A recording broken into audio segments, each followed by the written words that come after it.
नमस्कार। मैं वसंत रावल। आज मैं आपको बताने आया हूं ध्रुव योग के बारे में। ज्योतिष शास्त्र के अंदर पंचांग का बहुत ज़्यादा महत्व होता है और पंचांग के 5 अंग होते हैं: तिथि, वार, नक्षत्र, योग और करण।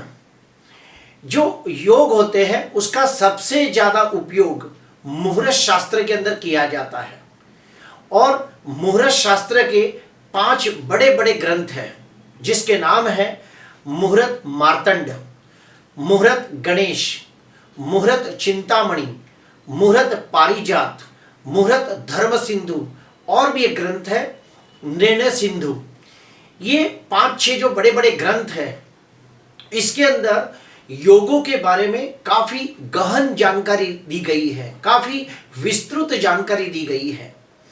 आपकी जानकारी के लिए बता दूं कि जैसे 27 नक्षत्र होते हैं वैसे ही 27 प्रकार के अलग अलग योग होते हैं और इन 27 योगों के अंदर 14 प्रकार के योग बहुत ही शुभ होते हैं, 5 प्रकार के योग मध्यम होते हैं और 8 प्रकार के योग बिल्कुल अच्छे नहीं होते।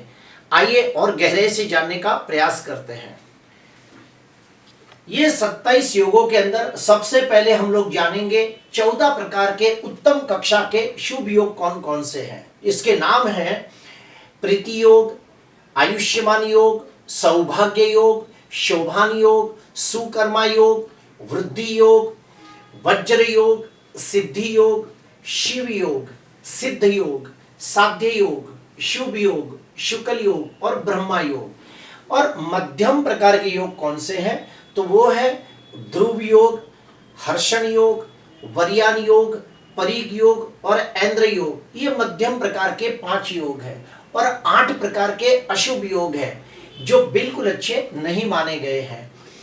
तो वो है विषकुंभ योग, अतिगंड योग, ध्रुति योग, शूल योग, गंड योग, व्याघात योग, व्यतिपात योग और वैधृत योग, जिसके ऊपर हमने ये गोल की निशानी मारी है। तो ये 8 प्रकार के अशुभ योग माने गए हैं। अगर ये योग के अंदर किसी का जन्म हो जाता है तो उसके पैदा होते ही 1 साल के अंदर उसकी शांति पूजा करने को कहा जाता है और उस शांति पूजा का फल 15 साल तक मिलता है। उसके बाद जब बच्चा 15 साल का हो जाए तो ये पूजा दोबारा करनी चाहिए, तो और 15 साल तक उसका फल मिलता है। अगर मान लो कोई व्यक्ति ये 8 अशुभ योग में से कोई एक योग में पैदा हुआ हो लेकिन अगर उसकी शांति पूजा न करे तो क्या होता है, तो उसका सबसे पहला बैड इफेक्ट देखा गया है कि बच्चा 1 साल से लेके 8 साल का होता है तो इन सालों के अंदर वो बार बार बीमार पड़ता है क्योंकि उसकी रोग प्रतिकारक शक्ति कमजोर होती है। इसीलिए बच्चा 8 वर्ष का होने तक बार बार बीमार पड़ता है। उसके बाद वो बच्चा 12 साल से लेके 22 साल का होता है। जब उसकी पढ़ाई वो करता है तो धीरे धीरे उसकी पढ़ाई के अंदर उसका कंसंट्रेशन कमजोर होने लगता है। वो बच्चा बुद्धिमान, गुणवान, तेजस्वी होने के बावजूद पढ़ाई के अंदर धीरे धीरे धीरे धीरे पीछे हटने लगता है और वो बच्चा चाह कर भी हायर एजुकेशन नहीं कर पाता, अर्थात ग्रेजुएशन की डिग्री हासिल करने के बाद उसे MBA, CA, LLB करना चाहिए, वो नहीं कर पाता। इंजीनियरिंग करने के बाद उसे MTech करना चाहिए, नहीं कर पाता।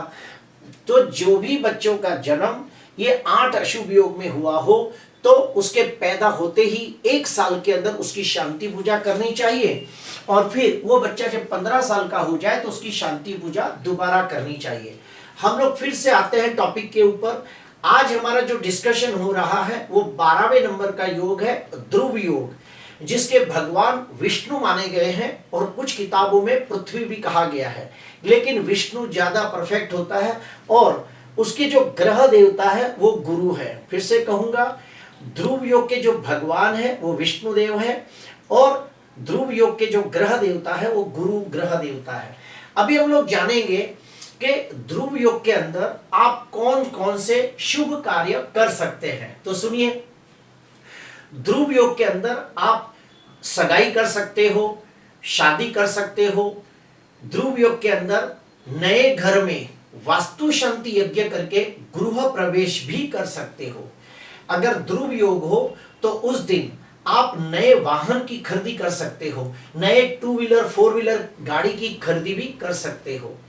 ध्रुव योग के अंदर आप देश विदेश की यात्रा का शुभ आरंभ कर सकते हो, खेत में बीजों का रोपण कर सकते हो, विद्या प्राप्ति कर सकते हो, ज्ञान प्राप्ति का आरंभ कर सकते हो। ध्रुव योग के अंदर आप नए घर या फिर नए दुकान का एग्रीमेंट डीड बना सकते हो। कोई भी प्रकार का शरीर के ऊपर ऑपरेशन करना हो तो भी ध्रुव योग को सर्वोत्तम माना गया है। कोई भी प्रकार के मंत्र का पूर्णाहुति करना हो, कोई भी आप जैसे गायत्री मंत्र किया, महामृत्युंजय मंत्र किया, सरस्वती का अनुष्ठान किया, तो उसका जो दशांश होम करना हो तो वो भी अगर ध्रुव योग के अंदर किया जाए तो बड़ा लाभ होता है। कोई भी प्रकार का दान पुण्य करना हो तो भी ध्रुव योग को सर्वोत्तम माना गया है। अभी हम लोग जानेंगे कि जो भी व्यक्ति ध्रुव योग में पैदा होता है तो वो व्यक्ति कैसा होता है। तो मुहूर्त गणेश के अंदर जो लिखा गया है वो मैं आपको बताना चाहता हूं। मुहूर्त गणेश के अंदर, ये ग्रंथ के अंदर कहा गया है कि जो भी व्यक्ति ध्रुव योग में पैदा होता है ऐसा व्यक्ति अत्यंत बुद्धिमान, गुणवान, संस्कारी, तेजस्वी, प्रभावशाली और प्रतिभाशाली होता है। ऐसा व्यक्ति स्वभाव से विनम्र, विनयी, विवेकी, दयालु, उदार और सेवाभावी होता है। ऐसा व्यक्ति विद्या और ज्ञान की प्राप्ति के लिए हमेशा उत्सुक होता है। ऐसा व्यक्ति बहुत ही मेहनतू, पराक्रमी, साहसिक होता है और उसे राजनीति, रणनीति और कूटनीति का ज्ञान बहुत अच्छा होता है। ऐसे व्यक्ति स्वबाहुबल से, अपनी मेहनत से, अपनी काबिलियत से, अपने दमखम पर शून्य में से सर्जन करने वाले लोग होते हैं।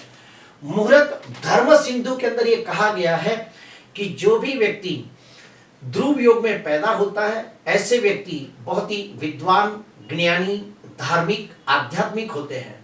इनको ईश्वर के प्रति अटूट श्रद्धा होती है और धर्म और परंपराओं को दृढ़ता से पालन करने वाले लोग होते हैं। ऐसे व्यक्ति अपने कुटुंब का पालन पोषण करने वाले और सबकी सुरक्षा करने वाले लोग होते हैं। माता पिता की दिल से सेवा करने वाले लोग होते हैं और उतने ही सत्य प्रिय होते हैं, दार्शनिक भी होते हैं। जो भी व्यक्ति का जन्म ध्रुव योग में होता है ऐसे व्यक्ति अपनी जिम्मेदारियों को निष्ठा से निभाने वाला, बहुत ही ईमानदार, वफादार, नीतिवान स्वभाव का होता है। और हाँ, जिसका भी जन्म ध्रुव योग में हुआ हो वो व्यक्ति अगर जमीन से लगते कोई भी कार्य करे तो उसे बहुत लाभ होता है। उसके बाद मुहूर्त चिंतामणि के अंदर ये कहा गया है कि जो भी व्यक्ति का जन्म ध्रुव योग में हुआ हो तो ऐसे व्यक्ति का जो बचपन है बहुत गरीबी में बीतता है, लेकिन वो बच्चा 25 साल के बाद धीरे धीरे धीरे धीरे अपनी अपनी काबिलियत से आगे बढ़ने लगता है और 45 साल के बाद निश्चित तौर पे वो व्यक्ति धनवान, यशवान, कीर्तिवान होता है। उसमें और एक बात कही गई है कि ध्रुव योग में जो भी बच्चा पैदा होता है अगर वो अपना भाग्योदय करना चाहता है तो उसे जन्म स्थान से दूर जाना चाहिए। ऐसे व्यक्ति जन्म स्थान से दूर जाए तो निश्चित तौर पे उनका भाग्योदय होता है। ऐसे व्यक्ति कोई भी एक ही कार्य क्षेत्र के अंदर अगर निपुणता प्राप्त करते हो तो फिर उन्हें 34 साल के बाद समाज में मान, सम्मान, पद प्रतिष्ठा की प्राप्ति होती है। ऐसे व्यक्ति अगर राजनीति में जाकर समाज सेवा का काम करे तो वो यश, कीर्ति के अधिकारी भी बनते हैं। ज्योतिष शास्त्र के अंदर यह भी कहा गया है कि जो भी ध्रुव योग में पैदा होता है ऐसे व्यक्ति दिल से बहुत ही इमोशनल, सेंसिटिव, भावनात्मक, संवेदनशील होते हैं। अपने रिश्तों को दिल से निभाने वाले, सच्चे और अच्छे लोग होते हैं। ऐसे व्यक्तियों का intuition power, six sense power गजब का होता है। इनको भविष्य में घटने वाली घटनाओं के बारे में पहले से कुछ भास भी हो जाता है। ऐसे लोग देवी देवता का अनुष्ठान करें या फिर धार्मिक स्थलों पे जाए, यात्रा, तीर्थ यात्रा करें तो उनके जीवन में बहुत ही सुख बढ़ता है, धन की वृद्धि होती है और मान सम्मान में भी वृद्धि होती है। प्रिय दर्शकों, और मैंने एक चीज देखी है कि जो ध्रुव योग है उसका जो स्वामी ग्रह है वो गुरु है। जो भी व्यक्ति का जन्म ध्रुव योग में हुआ हो और उसकी कुंडली के अंदर गुरु ग्रह कुंडली का कारक ग्रह बनकर, योग कारक ग्रह बनकर, राजयोग कारक ग्रह बनकर अगर स्वगृही हो, मित्र क्षेत्री हो, उच्चका होकर कोई राजयोग निर्माण करता हो, केंद्र त्रिकोण में बैठा हो, तो वो व्यक्ति को ध्रुव योग का बहुत अच्छा फल देखने को मिलता है। ठीक उसके अपोजिट जाते हैं कि जिसका भी जन्म ध्रुव योग में हुआ हो और उसकी कुंडली के अंदर गुरु ग्रह नीच राशि में निर्बल हो, 6वें 8वें 12वें भाव में हो, पाप ग्रहों से दृष्ट या पाप ग्रहों से पीड़ित हो, गुरु राहु के साथ युति करके गुरु चंडाल योग बनाता हो, गुरु अस्त का हो, गुरु मृत अवस्था में हो, उसका षडबल में बल कमजोर हो, 16 स्वर्ग कुंडलियों के अंदर वो पीड़ित होता हो, तो फिर ध्रुव योग का उसे जो शुभ फल प्राप्त होना चाहिए उसमें बहुत कमी आ जाती है। प्रिय दर्शकों, जिसका भी ध्रुव योग में जन्म हुआ हो और अगर उसको अपने जीवन में बहुत ज्यादा सुखी होना हो तो उसे क्या करना चाहिए? उसे विष्णु भगवान की पूजा करनी चाहिए। ओम वैष्णवे नमः, ओम वैष्णवे नमः, ये मंत्र का रोज 108 जाप करना चाहिए। उसे किसी कर्मकांडी विद्वान ब्राह्मणों के हाथों से विष्णु यज्ञ करवाना चाहिए, जिसको विष्णु याग भी कहते हैं। उसे विष्णु सहस्त्र नामावली का पाठ करना चाहिए।